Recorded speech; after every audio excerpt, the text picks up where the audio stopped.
What symptoms were you experiencing in your life that initially motivated you to want to seek out neurofeedback?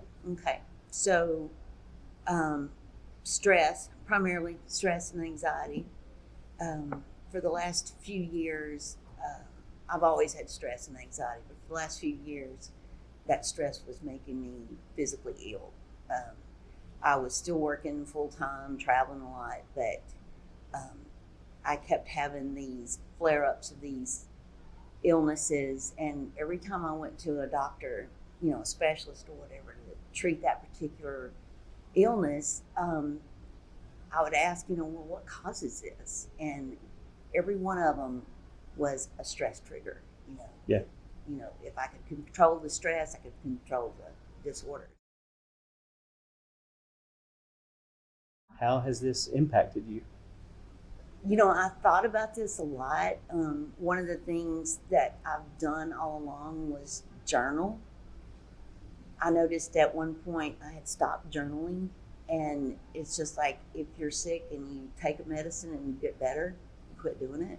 Yeah. And I think that's kind of what I did.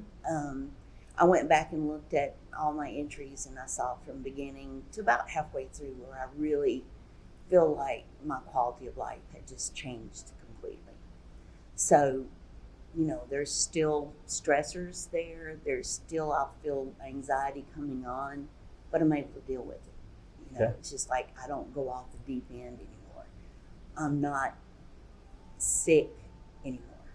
So the things that were triggered by stress, they're still there, but they're not manifesting anymore. So I've been able to cut back on all those meds and things like that. And one in particular is I have an autoimmune quirk that just causes me occasionally to have a rash, or it can manifest itself in other ways, really unpleasant. And all of that seems to have resolved. I just can't say enough about, and it wasn't like a one treatment, two treatment, one and done, two and done. For me, it was a gradual process. Mm-hmm.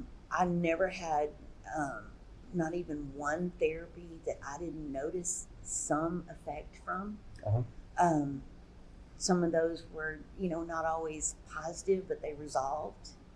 I'd sleep so much better. I did go back and look, and the funniest, it was after the first treatment I had, I slept like 8 hours and never woke up. So Right. I hadn't done that in years.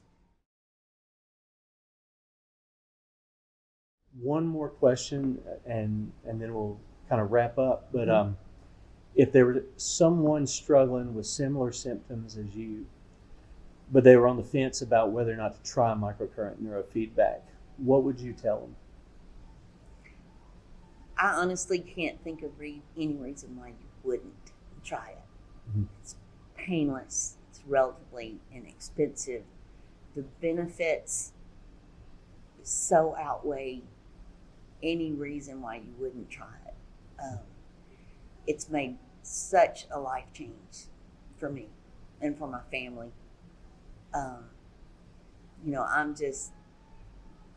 I've talked about it to people, and of course, not everybody knows about it or understands how it works. I mean, I don't know how it works exactly. Right. I just know it works. Mm-hmm. I would recommend it to anyone.